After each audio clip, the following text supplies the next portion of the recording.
അസ്സലാമു അലൈക്കും വറഹ്മത്തുള്ളാഹി. അൽഹംദുലില്ലാഹ്, വളരെ മനോഹരമായി ഹൃദയസ്പർശിയായി കാലഘട്ടത്തിൻ്റെ ദുരന്തത്തെ സരളസുന്ദരമായി അവതരിപ്പിച്ച എൻ്റെ പ്രിയപ്പെട്ട സുഹൃത്ത് യൂസുഫ് അലി സാർക്ക് പേഴ്സണൽ നന്ദി. അതുപോലെ കർമ്മോത്സകരായ വാണിയന്നൂരിൻ്റെ മണ്ണറിഞ്ഞ് പ്രവർത്തിക്കുന്ന പ്രിയപ്പെട്ട പൂർവ്വ വിദ്യാർത്ഥികൾ, അവർക്ക് നേതൃത്വം നൽകുന്ന മാനേജ്മെന്റ് പ്രതിനിധികൾ, എല്ലാവരുടെയും പേരിൽ ഞാൻ തന്നെ നന്ദി പ്രകാശിപ്പിക്കുകയാണ്. എന്തെങ്കിലും രണ്ട് വാക്ക് പറഞ്ഞിട്ടില്ലെങ്കിൽ പലരും എന്നോട് പിണങ്ങുമെന്നതുകൊണ്ട് നിസ്കാരത്തിന് പോകാൻ സമയമായി. ബഹുമാനപ്പെട്ട യൂസുഫ് അലി സാറ് പറഞ്ഞത് അനാശാസ്യമായ ഒരു ലഹരിയെക്കുറിച്ചാണ്, അത്യധികം അപകടകരമായ ലഹരിയെക്കുറിച്ചാണ്. ഞാനൊരു 10 മിനിറ്റ് പറയുന്നതും ലഹരിയെക്കുറിച്ചാണ്. പക്ഷെ അനാവശ്യ ലഹരിയല്ല, അനിവാര്യ ലഹരിയാണ് എന്ന് മാത്രം. ഒരു 10 മിനിറ്റ് കഴിഞ്ഞിട്ട് പോയാൽ പോരാ? ഇനി എല്ലാവർക്കും ഇവിടെ എൻ്റെ ചവിട്ടിലിങ്ങനെ ഓരോരുത്തരൊന്നും പറയണ്ടേ, നിങ്ങൾ 10 മിനിറ്റ് സംസാരിക്കാതെ പോരുത് പോരുത് പോരുത്. പിന്നെ ഞാൻ കുട്ടികൾ എന്നോട് പറഞ്ഞിരുന്നു, ഒരു ഉദ്യോഗസ്ഥനെ ക്ഷണിച്ചു തരുമെന്ന് ചോദിച്ചപ്പോൾ മനസ്സിൽ ഒരുപാട് ഉദ്യോഗസ്ഥന്മാർ വന്നു. അതിലെനിക്ക് തോന്നി, ഞങ്ങൾ അടുത്താണ് പരിചയപ്പെട്ടത്. മാത്രമല്ല അദ്ദേഹത്തിൻ്റെ ഒരു സംസാരം ഞാനും കൂടിയുള്ളൊരു വേദിയിൽ എൻ്റെ മുഴുവൻ പ്രസംഗം അദ്ദേഹത്തിൻ്റെ പ്രസംഗം കേട്ടിട്ട് അദ്ദേഹം ഇരുന്ന് കേട്ടു. പിന്നെ അന്ന് ഞാൻ തിരുത്തിയത് അദ്ദേഹം പരസ്യമായിട്ട് സദസ്സിൽ പറഞ്ഞത് അദ്ദേഹത്തിൻ്റെ ആത്മാർത്ഥതയാണ്. അത് അള്ളാഹു കബൂലാക്കി കൊടുക്കട്ടെ. ഇന്നൊരു ചെറിയ തിരുത്ത് സന്തോഷകരമായിട്ടുണ്ട്. പ്രസംഗമൊക്കെ അൽഹംദുലില്ലാഹ് വളരെ ഉഷാറായി. ജീവിതം ലഹരിയാണ്, കളിക്കുന്നവർ കളിച്ചോട്ടെ, അത് ഒരർത്ഥത്തിൽ ശരിയാണ്, മറ്റൊരർത്ഥത്തിൽ അപകടമാണ്. അവിടെ ഏത് ജീവിതം എന്നൊരു ചോദ്യചിഹ്നമുണ്ട്. വിശ്വാസികളുടെ വീക്ഷണത്തിൽ ദുന്യവിയാ ജീവിതം ക്ഷണികമാണ്, കുമിളയാണ്. ദുനിയ എന്നുള്ളത് അറബി പദമാണെങ്കിലും മലയാളം പോലെ ഉപയോഗിക്കുന്ന ഒരു പദമാണ്. അദ്ന എന്ന അഫ്ലത്തഫിന് മുഅന്നസാണ്. അതിന്റെ അർത്ഥം തന്നെ വളരെ മ്ലേച്ഛത എന്ന്, അല്ലെങ്കിൽ വളരെ വിരളമായത് എന്ന്. അപ്പൊ കുട്ടികൾക്ക് യഥാർത്ഥ ജീവിതത്തിന് തടസ്സമാകുന്ന കളി ഇസ്ലാം നിഷിദ്ധമാക്കിയത്. ബഹുമാനപ്പെട്ടവർ പറഞ്ഞ പോലെ ഫുട്ബോൾ അതിന് സമയം വെച്ച് കളിക്കണം, നിസ്കാരം കളാക്കി കളിക്കരുത്, ഔറത്ത് കാണിച്ച് കളിക്കരുത്, അത് ദീനെതിരാണ്. പിന്നെ ഈ ലഹരി എന്ന വേർഡിനോട് വ്യക്തിപരമായിട്ട് ഒരു ചെറിയ വിയോജിപ്പുണ്ട്. ലഹരി എന്ന് പറഞ്ഞാൽ അതിൽ നിന്ന് മാറിയിക്കാൻ കഴിയാതെ മനുഷ്യന്റെ ഹൃദയം ഹഠാത് ആകർഷിക്കുന്നത് എന്തോ, അതാണ് ലഹരി. അങ്ങനെ ഭക്ഷണം പോലും ആവാൻ പാടില്ല, ഭക്ഷണത്തിൽ ലഹരിയില്ല. അത് ഞാൻ ചില വലിയ സാഹിത്യകാരന്മാർ പോലും കളി ലഹരി എന്ന് പറയുമ്പോൾ ഞാനത് എതിർക്കാറുണ്ട്. കളിയിലേക്ക് എങ്ങനെ ലഹരി ചേർക്കാൻ പറ്റുമോ? ലഹരി എന്ന് പറഞ്ഞാൽ അതിൽ നിന്ന് പിരിഞ്ഞിക്കാൻ പോലും കഴിയില്ല എന്നാ. അതിപ്പോ MDMA ഉപയോഗിക്കുന്ന ആളുകൾക്ക് പോലും അറിയാം. അൽഹംദുലില്ലാഹ്, അദ്ദേഹം ആത്മധൈര്യത്തോടു കൂടി അദ്ദേഹത്തിന്റെ നിലപാട് ഈ സദസ്സിൽ വെച്ചുകൊണ്ട് ഞാൻ അത് ഒരു പക്ഷേ ഗണ്ണിക്കാൻ സാധ്യതയുണ്ട് എന്ന് അറിഞ്ഞിട്ട് പോലും പറഞ്ഞ ആത്മധൈര്യത്തെ പ്രശംസിക്കുമ്പോൾ തന്നെ വിശ്വാസത്തിനോട് ചേർത്ത് അതിനെ നമ്മൾ വ്യാഖ്യാനിക്കണമെന്ന് എല്ലാ ബഹുമാനം കൊടുത്തുകൊണ്ട് ബഹുമാനപ്പെട്ട സാറടക്കമുള്ള കേട്ട മുഴുവൻ ആളുകളോടും തിരുത്തൽ ആവശ്യമായതുകൊണ്ട് മാത്രം ഞാൻ പറയുകയാണ്. അദ്ദേഹം വന്നതിലും സമയം തന്നതിലും പറഞ്ഞതിലും നമ്മോട് സംവദിച്ചിലൊക്കെ ഒരുപാട് ആത്മാർത്ഥമുള്ള സ്നേഹമുണ്ട്, നന്ദി പ്രകാശിപ്പിക്കുകയും ചെയ്യാണ്. അദ്ദേഹത്തിന്റെ എല്ലാം കേൾക്കാനും ഉൾക്കൊള്ളാനും മുമ്പ് ഞാൻ യമനിയുമായി ബന്ധപ്പെട്ട് അദ്ദേഹം ഈ വാള് കൊണ്ടെടുക്കുന്നതിനെ കുറിച്ച് ഒരു സാസിൽ പറയുന്നു. അവിടുന്ന് ഞങ്ങൾ പരിചയപ്പെടുന്നു. അപ്പൊ അദ്ദേഹം ആ വാള് കൊണ്ടെടുക്കുന്നതിനെ കുറിച്ച് പറഞ്ഞപ്പോൾ അതിന്റെ അടിസ്ഥാനം ഞാൻ പറഞ്ഞു കൊടുത്തു. ഹവാജ് ആ വിഭാഗമാണ് വാളിന്റെ ആളെന്ന് പറയുമ്പോൾ അദ്ദേഹം വളരെ ഉൾക്കൊണ്ടു.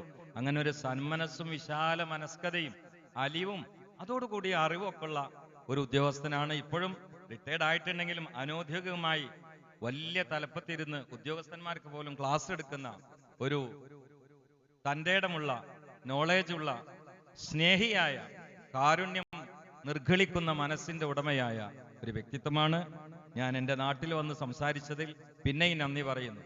ഒരു 5 മിനിറ്റ് മറ്റൊരു ലഹരിയിലേക്ക് ഞങ്ങളെ കൊണ്ടുപോകണം. റെഡിയാണോ? ഇവിടെ പ്രതിജ്ഞ എടുത്ത് തന്നെ പഴംപൊരി കൈ പിടിച്ചിട്ടാണ്. എനിക്ക് ചിരി വന്നു. ഓരോരുത്തർ കൈ പിടിച്ചപ്പോൾ പഴംപൊരിയാ താല്പര്യമുള്ളത്. ഞാൻ മുമ്പ് ഒരു സ്ഥലത്ത് കൂടി പോകുമ്പോൾ ഒരാളിങ്ങനെ രാഷ്ട്രീയ പ്രസംഗം നടത്തുന്നുണ്ട്. രാഷ്ട്രീയം പറയില്ല കേട്ടോ. അപ്പൊ അയാള് ഇങ്ങനെ പറയുന്നുണ്ട്, എന്റെ ആഗ്രഹം ഈ നാട് വികസിക്കലാണ്. അപ്പൊ ഞാൻ എൻ്റെ കുട്ടികളോട് കാരണം പറഞ്ഞു. അയാൾ പറഞ്ഞത് ശരിയാണ്. കാരണം പള്ളമ്മ കഴിച്ചിട്ടാ പറഞ്ഞത് ഈ നാട് വികസിക്കലാണ്. അതേറെക്കുറെ ശരി തന്നെ ആയിരിക്കും. ഏത് രാഷ്ട്രീയം എന്നുള്ളതല്ല കേട്ടോ, രാഷ്ട്രീയ പ്രഭാഷകനെ കണ്ടതാ. വണ്ടിയിൽ ഞാൻ കുട്ടികളോട് പറഞ്ഞു, അയാൾ ഇന്ന് പറഞ്ഞ ഏറ്റവും നല്ല ഹക്കാണ് പറഞ്ഞത്. എന്റെ രാജ്യം, എന്റെ ആഗ്രഹം എന്നുള്ളത് ഈ നാട് വികസിക്കൽ തന്നെയാണ്. പറഞ്ഞ പോലെ നമ്മൾ പ്രതിജ്ഞയ്ക്ക് വേണ്ടി കൈ നോക്കിയപ്പോൾ കുറെ ആൾക്കാരെ കയ്യിലുള്ളത് പഴംപൊരി. എനിക്ക് ചിരി വന്നു. എന്നാലും പ്രതിജ്ഞയെ അതിന്റെ ഗൗരവത്തോടെ നമ്മൾ കാണുന്നുണ്ട്. നടപ്പിലാക്കാൻ അള്ളാഹു തൗഫീഖ് ചെയ്യട്ടെ. ഇനി ഒരു ലഹരിയുണ്ട്, അത് സാറടക്കം കേൾക്കണ്ട. ഞാൻ എൻ്റെ ഒരു അനുഭവം പറയും. ഒരു പ്രസംഗത്തിൽ ഞാൻ എവിടെ ഇത് പറഞ്ഞിട്ടുണ്ട്, കേട്ടവർ ക്ഷമിക്കണം. പക്ഷെ അത് കാലഘട്ടം കാതോർക്കേണ്ട വിഷയങ്ങളാണ്.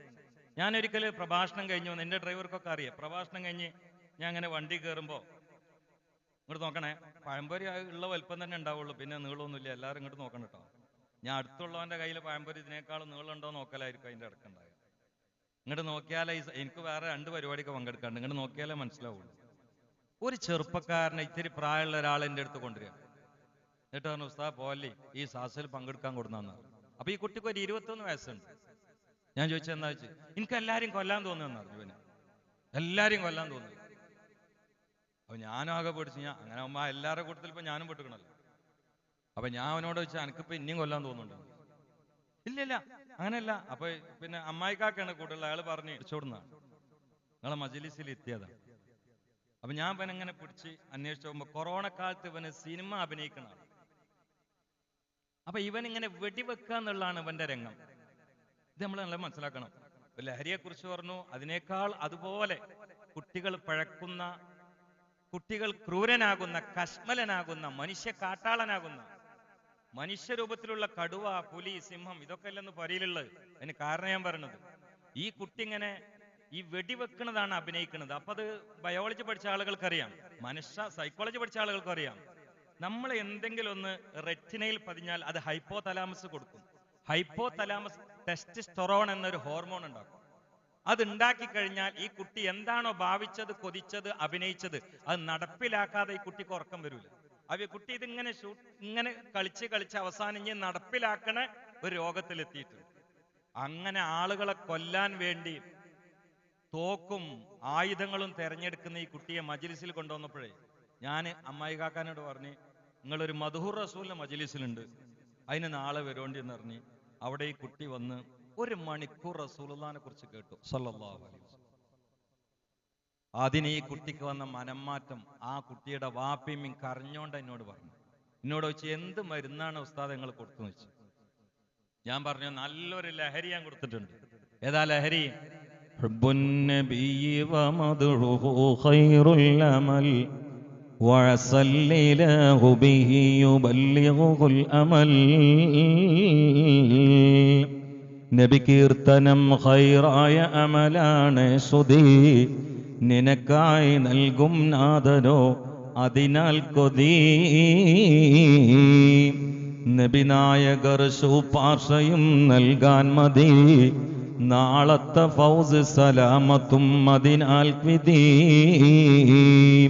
അസ്തമാന സൂര്യന്റെ മങ്ങിയ പ്രഭക്ക് മുത്തം കൊടുത്തുകൊണ്ട് സൂര്യൻ അസ്തമിക്കുന്ന കുങ്കുമച്ചായുള്ള രശ്മിയുടെ തലോടലോട്ടി ഇരിക്കുന്ന എൻ്റെ പ്രിയപ്പെട്ടവരെ, ഹൃത്തടത്തിൽ നിന്ന് സകല കീടങ്ങളും ലഹരികളും ഒഴിവായി ഫ്രഷായ യഥാർത്ഥ ലഹരി നിങ്ങൾക്ക് വേണമെങ്കിൽ അത് മുത്തായ മുസ്തഫാന്റെ മഹബത്തിന്റെ മുന്തിരി ജ്യൂസ് മാത്രമാണ്.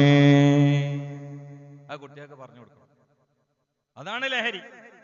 ലഹരി മൂക്കറ്റം കുടിച്ചുകൊണ്ട് മരിക്കാൻ പോകുന്ന സമയത്ത് മുന്തിരിവള്ളി എന്റെ കബറുകൾ നടണമെന്ന് വസിയത്ത് പറഞ്ഞിരുന്ന വാപ്പമാർ പിന്നീട് ലഹരിയുടെ ബദ്ധവൈരികളായി മാറി.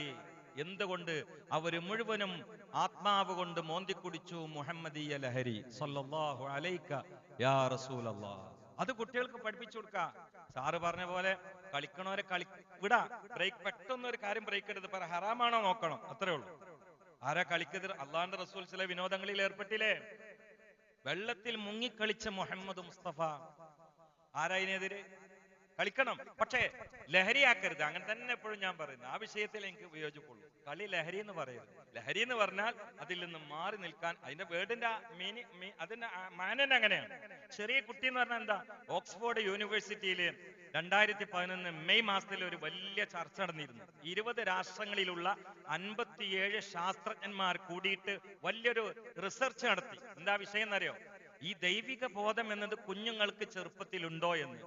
20 രാഷ്ട്രങ്ങളിൽ നിന്ന് 57 ശാസ്ത്രജ്ഞന്മാർ ഇന്ത്യയുടെ 22,33,00,000 രൂപ ചെലവഴിച്ചുകൊണ്ട് നടത്തിയ പ്രൗഢ പഠനത്തിൽ അവർ പ്രബന്ധം അവതരിപ്പിച്ചത് ലാസ്റ്റ് എന്താ അറിയോ? It is a believe in God, natural to believe in God. എന്റെ ഓർമ്മ ശരിയാണെങ്കിൽ അതാവാ നേച്ചുറൽ ടു ബിലീവ് എന്ന് പറഞ്ഞ വിശ്വാസം, ബിലീവ് ഇൻ ഗോഡ്. കുട്ടിയുടെ പ്രകൃതിയിൽ കുഞ്ഞിക്കാലത്ത് തന്നെ കൊത്തിവെക്കപ്പെട്ടതാണ് അല്ലാഹ് എന്ന ദാഹം. നമ്മുടെ ഭാഷയിൽ പറയാണ് കുല്ലു മൗലൂദിൻ യൂലദു അലൽ ഫിത്ര ഫഅബവാഹു യുഹവ്വിദാനിഹി ഔ യുനസ്സിറാനിഹി ഔ യുമജ്ജിസാനിഹി നബിയുനാ മുഹമ്മദ് മുസ്തഫ. ഇത് നമ്മൾ കുഞ്ഞുകാലത്ത് കുട്ടികൾക്ക് ഹബീബിന് പറഞ്ഞു കൊടുക്കുക, നബി സല്ലല്ലാഹു അലൈഹി വസല്ലമയെ കുറിച്ച് പഠിക്കാനുള്ള നല്ല പുസ്തകങ്ങൾ കൊടുക്കുക. ഈ കുട്ടീന്റെ തലേന്ന് പിന്നെ ഒഴിവായി പോവില്ല. ആ കുട്ടി അതിലിങ്ങനെ വളരും മുത്തുനബിന്റെ ആളായിട്ട്.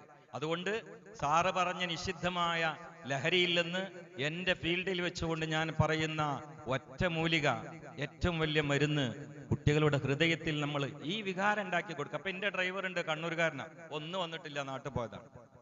ഞാൻ ഓന്റെ നാട്ടിൽ വളരെ പോയപ്പോ ഓൻ അഴിഞ്ഞു വിട്ട രൂപത്തിൽ ഒരു മോഡേണിസ്റ്റ് ആയിരുന്നു. 2.5 മണിക്കൂർ ഹബീബ നബിയെ കേട്ടതാണ്. അതോടുകൂടി റസൂലുള്ളാന്റെ ആളായി.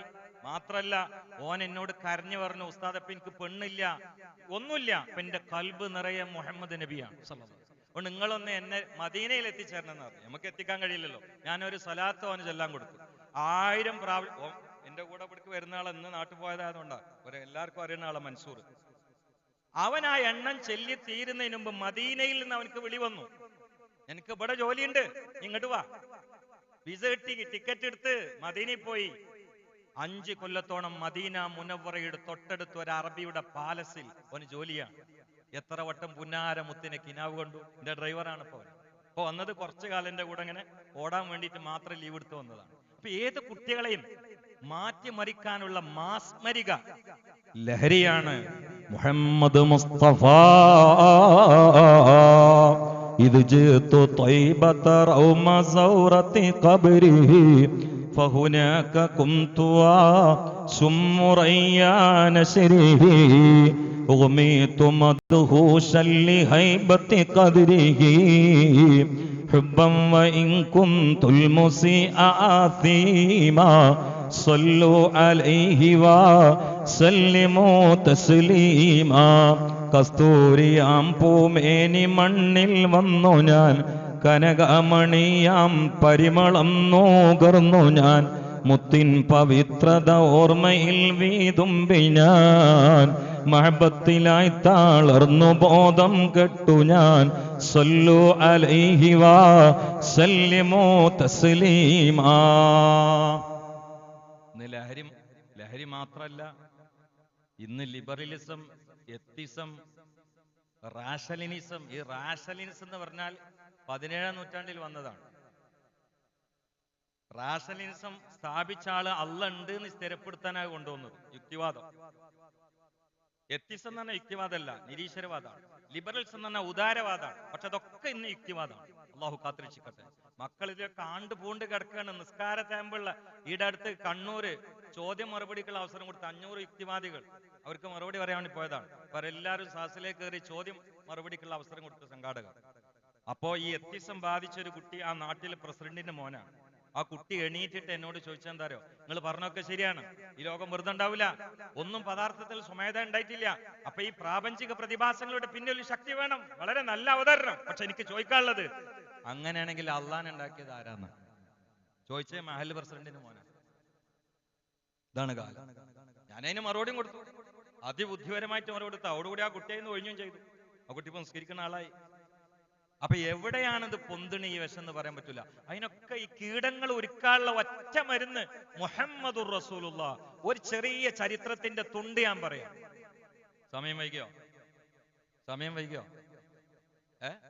ഒരു തുണ്ട് ഞാൻ പറയാം. ഈ മരുന്നുകൾ എല്ലാരും കൊടുക്കണം പറയില്ല. ഇപ്പൊ റബീഉൽ അവ്വലാണ്. അറബിയില് മൗലിദ് മാത്രമല്ല, അത് നടക്കട്ടെ. ആ സദസ്സിൽ ഒരു 10 മിനിറ്റ് മുസ്തഫ നബിയെ കുറിച്ച്. എന്റെ സ്വഭാവം, ഞാൻ ഏത് മൗലിദിന് സദസ്സ് പങ്കെടുത്താലും സമയം ഉണ്ടെങ്കിൽ അത്ര തേക്കാത്തൊരു മജ്‌ലിസിനായിരിക്കൂല. ഞാൻ എന്തെങ്കിലും കാട്ടിക്കൂട്ട, അതിന്റെ ഇടയിൽ ഒരു ഹദീസ് പറ്റൂല. മുസ്തഫ നബിയുമായി ബന്ധപ്പെട്ട് പ്രധാനപ്പെട്ട അദബാണ്. അപ്പൊ അത്രക്ക് പൂശി സുഗന്ധമൊക്കെ ഉഷാറാക്കി നല്ല മനോഹരമാക്കി എല്ലാവരും ഓതൊക്കെ ഒന്ന് എടുത്ത് എന്നാ എണീച്ചു പോയ വേറൊരു അനുഭവമാണ്, ഒരു സംശയവും വേണ്ട. നിങ്ങള് അല്ല അതല്ല തിരക്കണ്ടി പോവാ, ഞാൻ നിർത്തി മനസ്സിലായി, സംസാരിച്ചും കേട്ടില്ല, അതുകൊണ്ട് പറഞ്ഞല്ല. അല്ല അതുകൊണ്ട് ചോദിച്ചല്ല കേട്ടോ. എല്ലാരും മനസ്സിൽ ഇനി മരുന്നൊന്ന് കുടിച്ചു പോവാ, റെഡി അല്ലേ? ഞാൻ നിർത്തി 10 മിനിറ്റ് ഇല്ല 5 മിനിറ്റ് കൊണ്ട് നിർത്തി. പക്ഷെ മനസ്സെല്ലാരും മദീനെ കൊണ്ടുപോവാ, എന്നാ എത്തും. ഞാൻ ഇപ്പൊ ഇടക്കിടക്ക് മദീനക്ക് ഒറ്റക്ക് പോകണ ആളാ. അമീറായിട്ടൊന്നും ഇപ്പൊ പോകില്ല, ആദ്യം പോയിരുന്നു. തോന്നുമ്പോ 2 ദിവസം പോയിക്കും. എന്തൊരു സമാധാനം എന്നാണ് മനുഷ്യന്റെ എല്ലാ ദുനിയാവിനെ നമ്മൾ വിട്ട് പിന്നെ ഹൽക്കിലേക്ക് എന്ന് പറഞ്ഞാൽ ജനങ്ങൾ മനുഷ്യൻ ഒരു സൃഷ്ടിയിലേക്ക് നമ്മൾ അമിതമായി ബന്ധപ്പെടില്ല. നമ്മുടെ ഹൃദയം മുഴുവനും കര കവിഞ്ഞൊഴുകും മുഹമ്മദുർ റസൂലുള്ളാഹ്. ഫദാലത്ത് എന്ന് പറയുന്ന റസൂലുള്ളാഹിന്റെ സ്വല്ലല്ലാഹു അലൈഹി വസല്ലം ഒരു ബദ്ധവൈരി ഉണ്ടായി. ഒരു ചാൻസ് കിട്ടിയ മുത്തനബിന്റെ കഴുത്ത് വെട്ടാൻ നടക്കുന്ന ആളാണ്. കഴുത്ത് വെട്ടാൻ നടക്കുന്ന ആളാണ്. ഞാൻ വയലാക്കി പറഞ്ഞില്ല, കുറെ ചെറുപ്പക്കാർ ചവിട്ടില് അതും കൂടി കേൾക്കാൻ വന്നാണെന്ന് പറഞ്ഞത്, അതുകൊണ്ട് 2 നീട്ടിലും കിട്ടിയത്. അല്ല ഇവിടെ നീട്ടേണ്ട ഒരു സാഹസല്ല അത്. അള്ളാഹിന്റെ റസൂല് മക്കം ഫത്ത് കഴിഞ്ഞ് ത്വാഫ് ചെയ്തുകൊണ്ടിരിക്കുകയാണ്. അപ്പൊ ഫലാലത്ത് കാമുകിയുമായി സംസാരിച്ചുകൊണ്ടിരിക്കുക.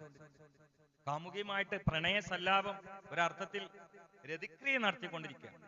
അപ്പോഴാണ് റസൂലുള്ളാഹി സ്വല്ലല്ലാഹു അലൈഹി വസല്ലം ഇങ്ങനെ ത്വാഫ് ചെയ്യുന്ന ഇയാളെ കണ്ണ് പിണ്ണാരെങ്ങൊന്നോ നോക്കാൻ നിങ്ങൾ. അപ്പൊ കാമുകിയോട് പറഞ്ഞു, നീ നിക്ക്, ഞാൻ ആ മനുഷ്യന്റെ തല എടുത്തിട്ടുണ്ട് വരാം. നമ്മളെ നേതാക്കളിൽ പലരെയും ബദറിൽ വെച്ച് കൊന്നു, നമ്മുടെ നാടിനെ മുഴുവനും കുട്ടിച്ചോറാക്കി, കുടുംബങ്ങളുടെ ഇടയിൽ പ്രശ്നമുണ്ടാക്കി, പ്രതിഷ്ഠകളെ മുഴുവനും നിരാകരിച്ചു. ഇവനിഞ്ഞ് വെച്ചേക്കാൻ പാടില്ല. എന്റെ ജീവിതത്തിന് ഒരർത്ഥം വേണമെങ്കിൽ ഈ മനുഷ്യന്റെ ശിരസ് എന്റെ കൂർത്ത വാൾത്തുമ്പിൽ കൂർക്കണം. അപ്പൊ കാമുകി പറഞ്ഞു, നിങ്ങൾ പോയിക്കോളി, യാത്രയെ പോളാ കൊടുത്ത് തലെടുക്കാൻ. കാമുകിയുമായി സംസാരിച്ചുകൊണ്ട്, ഇത് ഞാൻ കുട്ടികളെ എങ്ങനെ മാറ്റാന്ന് ഞാൻ പറയുന്നത്, കാമുകിയുമായി സംസാരിച്ചുകൊണ്ട് നിൽക്കുന്നതിനിടയിൽ ആ സല്ലാപം ഇടയിൽ നിർത്തിയിട്ട് കൂർത്ത വാളിൽ വിഷം പുരട്ടിയിട്ട് മുത്തുനബിയുടെ തല ലാക്കാക്കിയിട്ട് ഫലാലത്ത് വരികയാണ്. ബാക്കിലൂടെ എങ്ങനെ ഇങ്ങോട്ട് വന്നു. കൊല്ലാൻ നേരത്തെ പെരടിന്റെ അവിടെ എത്തിയപ്പോ കത്തി കണ്ട് എടുക്കാന്നപ്പോ പിന്നിക്ക് തിരിഞ്ഞു നോക്കി മുഹമ്മദ് മുസ്തഫ. കാരണം മുന്നിലേക്കുള്ള ദൃഷ്ടി അതുപോലെ പിന്നിലേക്കും കാണുമായിരുന്നു മുത്തു റസൂലുള്ളാഹി. ഫലാലത്തെ എന്താ എന്റെ പരിപാടി? ഞാനിങ്ങനെ ത്വാഫ് ചെയ്തുകൊണ്ടിരിക്കണെന്ന്. ത്വാഫ് ചെയ്യുമ്പോ എന്താ ഈ മനസ്സിൽ മന്ത്രിക്കണത്? ഞാനിങ്ങനെ ത്വാഫിന്റെ സമയത്ത് പ്രാർത്ഥിച്ചുകൊണ്ടിരിക്കണെന്ന്. അപ്പൊ മുസ്തഫ നബി പറഞ്ഞു, ഫലാലത്തെ നിന്റെ പ്രാർത്ഥന ഇതാണെങ്കിൽ നീ അള്ളാഹിനോട് മാപ്പ് വയ്ക്കണം. ഫലാലത്തിന്റെ കയ്യും കാലും വറക്കാൻ തുടങ്ങി. ഫലാലത്ത് കത്തി കയ്യെന്ന് പോയി. ഫലാലത്തെ എന്റെ തലയെടുക്കാനുള്ള മനസ്സിന്റെ മന്ത്രമാണ് നിന്റെ പ്രാർത്ഥനയെങ്കിൽ നീ പടച്ചവനോട് മാപ്പ് ചോദിക്കണം ഫലാലത്തെ എന്ന് നബിയുനാ റസൂലുള്ളാഹി. അല്ലാഹു മാത്രം അറിയുന്ന ഈ രഹസ്യം എങ്ങനെയാണ് ഈ മഹാമനീഷി എന്റെ മനസ്സ് വായിച്ചത്? ഫലാലത്തിന്റെ ഹൃത്തടത്തിൽ പരിവർത്തനത്തിന്റെ പടഹധ്വനി മുഴങ്ങുകയാണ്. വീട്ടിൽ നിന്ന് കാമുകിയുമായി സംസാരിച്ച് കൂർത്തമൂർത്ത ഗഡ്ഗവുമായി മുത്തഹബീബിന്റെ ഷറഫാക്കപ്പെട്ട ശിരസ് അറുക്കാൻ വേണ്ടി കയറി വന്ന ഫലാലത്ത് ആ കാൽക്കൽ വീണുകൊണ്ട് പറയുകയാണ്, അശ്ഹദു അല്ലാ ഇലാഹ ഇല്ലല്ലാഹ് വ അശ്ഹദു അന്ന മുഹമ്മദർ റസൂലുള്ളാഹ്. അല്ലാഹുവിന്റെ റസൂലിന്റെ കാലും ചുംബിച്ചുകൊണ്ടാണ് തിരിച്ചു പോകുന്നത്. തിരിച്ചു പോകുമ്പോൾ വീട്ടിൽ നിന്ന് ഇറങ്ങിയ ഫലാലത്തല്ല, വീട്ടിൽ നിന്ന് വരുമ്പോഴുള്ള അകത്ത പത്തിയും പുറത്ത് കത്തിയുമായ ഫലാലത്തല്ല.